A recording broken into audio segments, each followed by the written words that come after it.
Welcome to What If, So What, the podcast where we ask what's possible with digital and figure out how to make it real in your business.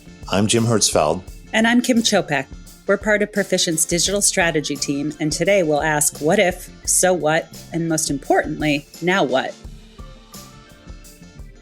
We started out season 3 ready to dive into the topic of innovation, demystify it by trying to break down what it is, what it's not, and how to start applying it in an organization using various frameworks and models. I think at the time, even though I acknowledged it's a trigger word for me, we felt like just applying some operational definitions would make it easier to action on. We even titled our season 3 opener, What If Innovation Was Easy? After talking with our guests this season, turns out innovation is easy. In fact, a lot easier than we made it, which may make innovation, in fact, way more difficult for some organizations than it needs to be. So, Jim, did we just land on a catch-22, or is there a way to really drive innovation in digital today? Great question, Kim. And I think this was a really revealing, sort of surprising season or story arc for us. It really took some processing for me to relate how innovation is easy, because it's been sort of mystified and portrayed as one of the most challenging things, one of the most difficult things. It is a trigger word. I think it's almost synonymous with digital and with technology. And so, I'm glad we're taking the time to kind of break this down.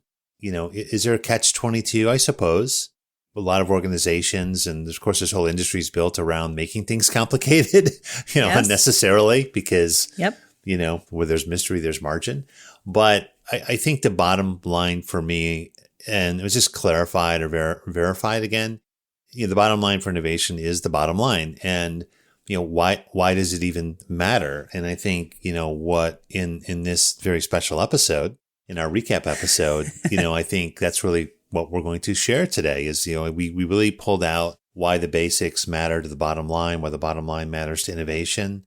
And I go back to something like personalization, and remember a great analogy around personalization as an innovation sort of revealed that it really is about getting back to basics. Like technology is really a way to simulate the basics. So if you think about back in the day, in the old, a corner grocer or a butcher, and they know your name and they know what you like and ask how your kids are doing, that's a very personalized experience. Like that's really what we're trying to get back to with personalization. So we have to fake it. We have to pretend that we know you. We can't know thousands of customers, but we still want to give you that basic experience, that humanized personal experience. So I think it's a great revelation. What do you think, Kim? How do we turn this into a recap?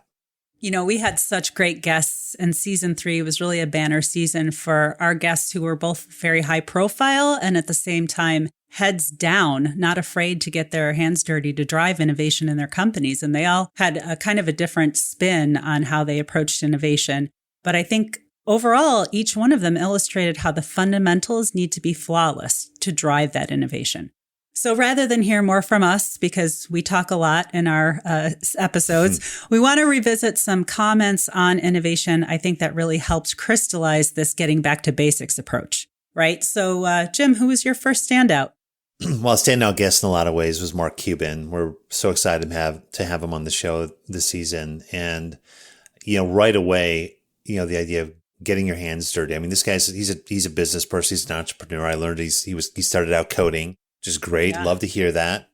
So I think he just sort of epitomizes a lot of the things that you said about not being afraid to get their hands dirty and kind of get down into the weeds a little bit, or more than a little bit in some cases. So, I think, again, innovation is about sort of converting and activating it and making it real. Again, innovation, I think demystifying innovation and creativity is important, because creativity is sort of about thinking about something new, but innovation is doing something. And if you're going to do something, it's going to take your time. It's going to probably take money. And right away, you got to be thinking about, is it worth it? Is there cash flow at the end of it? Is there a customer at the end of it? So I think, this clip from Mark, I think, is just a great sort of the basic of all basics, and just getting down to the real business outcome. So let's take a listen to Mark again. My first company was a company called Micro Solutions when I was in my 20s, and we did local area network systems integration. I wrote software, And we were one of the largest in the country at what we did. And we were profitable every single month of our existence. And I was proud of that. And so when we started AudioNet, which turned into broadcast.com, it was my money that we initially invested. And so I looked at profitability as the first goal. And it's funny, looking back at the things that I thought could generate cash flow for us, I thought, okay, well, what if we went to Amazon and we were like the Muzak while people browse for books on Amazon, where you can listen to reviews and music or whatever. And obviously it evolved very, very quickly as we figured out what people wanted to listen to, where, when, and why. But it was always about the business opportunity. And that's really the way I look at things. And that's left me at odds a lot of times, honestly, with people in Silicon Valley who, I don't like to invest or start businesses where you have to raise hundreds of millions of dollars to do tens of millions of dollars in business and hope somebody buys you. You've got to figure out what business you're in, right? And what your product is and why people will buy it. And sometimes it doesn't turn out to be exactly what you thought it would be when you started a business. As it grows, as it becomes more established, hopefully, sometimes you have to listen, but sometimes you have to not listen, right? You have to know where you want to take it because the customer's job is not to tell you where your product should go. Our customer's job is to do what's best for their business while you try to help them do even more and help them become even a better business. So Kim, give us another basic. Who else do we hear from? Yeah, I really liked our conversation with Alan Hart for a couple of reasons. He talked about the brief, and we talked about the death of the brief. We talked a lot about how his explicit position of getting back to basics is what fuels innovation today. One great example is that this concept of the brief that we really need to resurrect as a basic input to any digital initiative. What are the big goals and objectives here? What are we trying to do? Who are we trying to talk to? That is missing today. And I think all of us as digital professionals need to advocate for its return. And that really led to a deeper conversation around generalists versus specialists. And Alan really changed my mind as far as how I think about resourcing modern marketing operations to really allow for generalists to handle that big picture. And for example, which channels are best used, and specialists to really optimize for their particular channels. I think it really cleared up in my mind how to really leverage marketing professionals today for what they're best at. So let's listen to what Alan had to say about that. I think just on the generalist versus specialist, I think you need both, but I think we do need to flip the orientation. What I mean by that is I think right now our pendulum has shifted pretty hard to specialization, and I think we need to flip it back. I think there's still space for both, but I think generalists, really need to be focused on proven campaigns. And we know that campaigns themselves, when there's multiple tactics involved, they outperform a singular tactic, right? That's been proven by academic research, by practical research and application. And so we need generalists, I think, driving the marketing and specialists really optimizing their specialties, whether that's SEO or SEM or social channels or any other related specialty.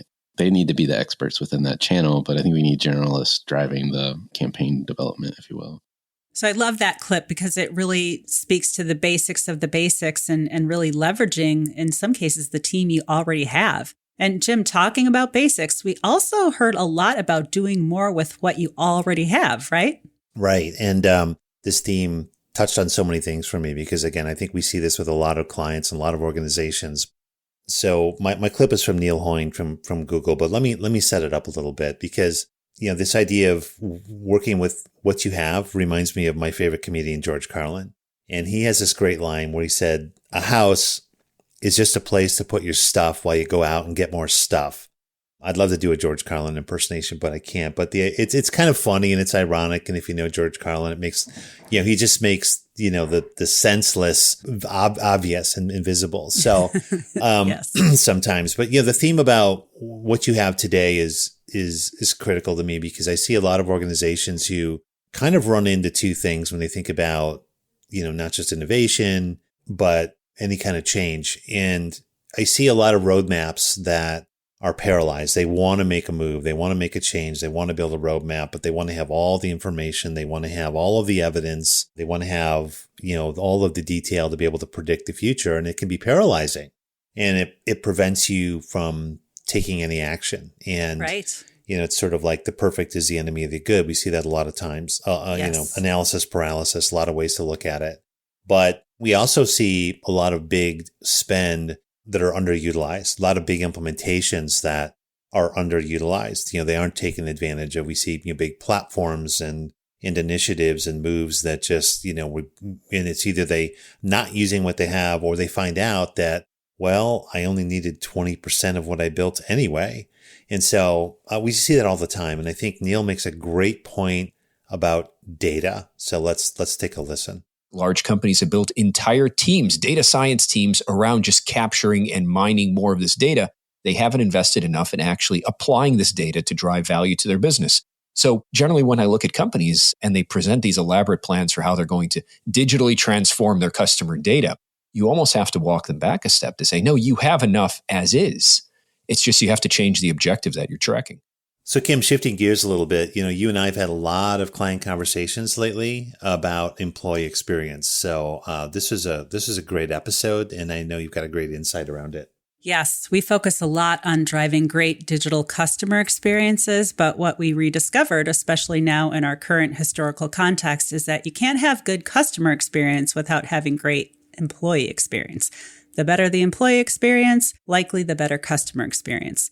This came up a few different ways, ranging from discussions around empowering teams closest to customers to reimagining quote unquote employee experience budgeting cycles to correspond to customer experience investments. Talking with Chris Eckelmeyer from the EX group at Microsoft, a few things stood out. First of all, from an employee's perspective, make it about me, don't make it about the technology. Technology should always be the enabler of the message, not the message itself. And we'll hear a little bit more about that from Chris in a second. But obviously, a lot of big rollouts to enable employees to do their jobs. But the rollout is focused on the technology capabilities and not necessarily how it's going to help you do your job better. And I think that's a big piece that's been missing to date. And then really that second standout is employee experience is foundational to customer experience. An investment in employee experience is an investment in customer experience. And far too few organizations are seeing that cycle. So let's hear what Chris had to say about this. Think about how busy we all are with the pandemic. We've seen sort of rise in lots of 30-minute meetings, but they tend to be bigger. How many 30-minute check-ins do you have compared to what you had 2 years ago? I think it's doubled for me because they've replaced 5-minute hallway conversations or 10-minute hallway conversations. When we work with companies and even internally here at Microsoft, when we work at trying to fix that, the easiest thing is think about 4 30-minute breaks in your day where you've got 2 hours versus having a 1 2-hour break in your day. 4 30-minute breaks is you're pretty much going to be checking email and probably a hour break and get coffee. A 2-hour break, I'm going to put my head down and think about things and solve problems. And I actually didn't book focus time prior to the pandemic. I didn't use it a whole lot. I just sort of, when I had free time, I would use that.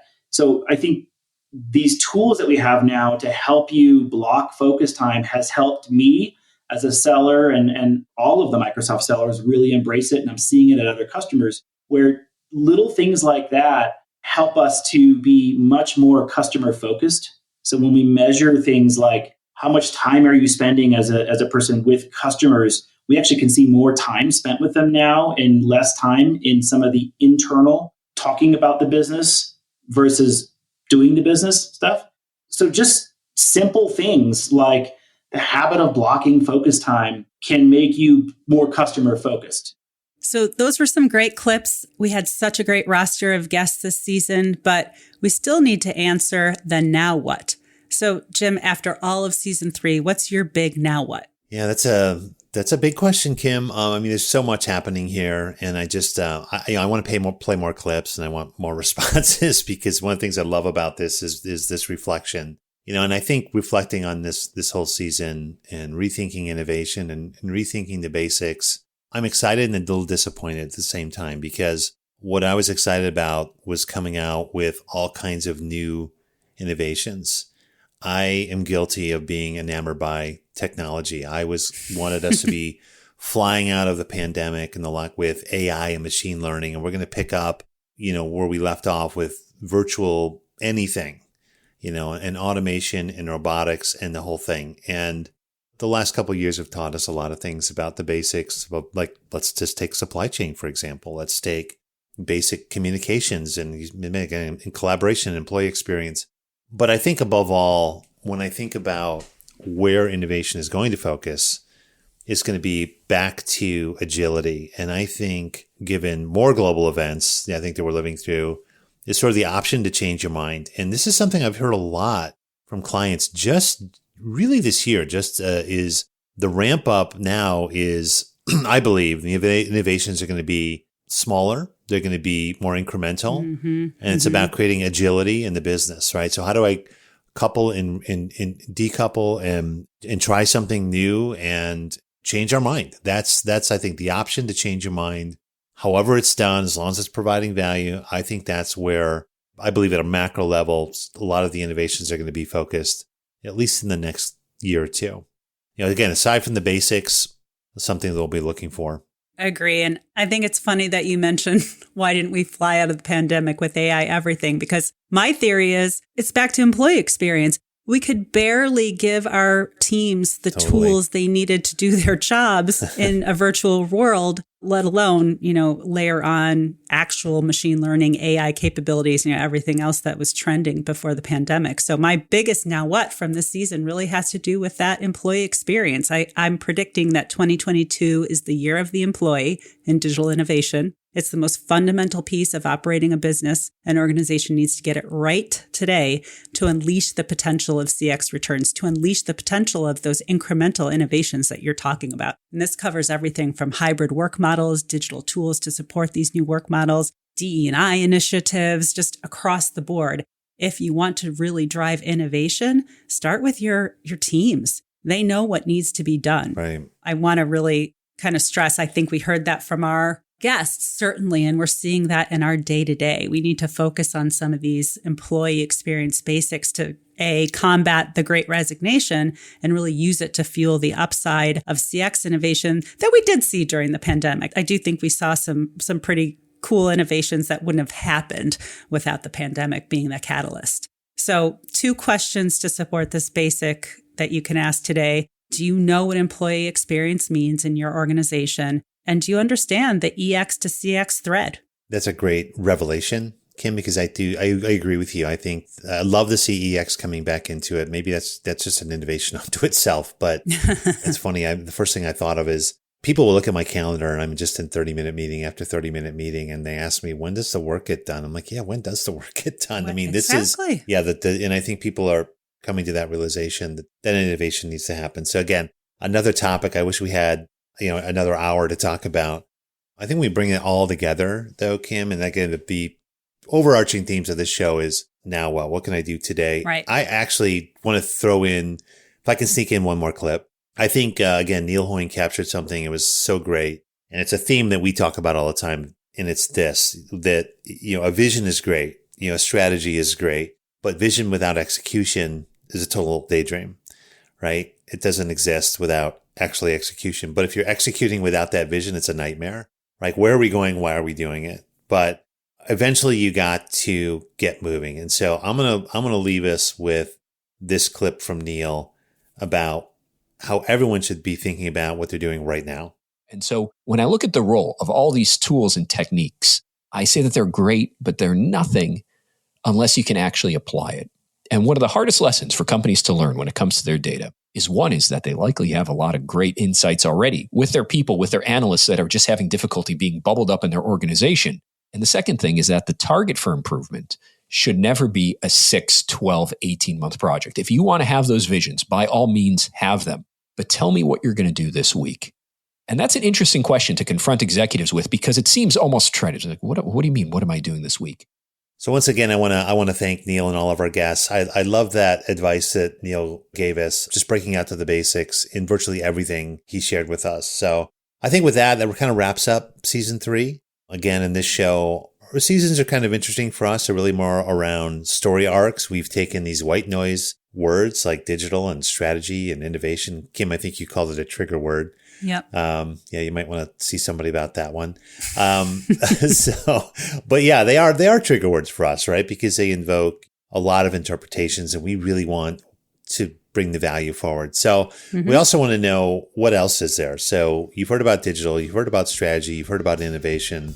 We want to hear from the audience. What is a white noise word or a trigger word that, or even a topic that you want us to break down?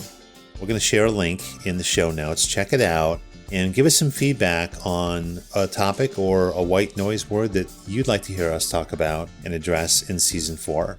So Kim, thanks again for a great season or story arc and exploring this topic with some great guests. Yep. Thanks, Jim. And thanks to all of our guests again. Thanks to our listeners. We're really looking forward to hearing from you on what you want to hear about in the upcoming seasons.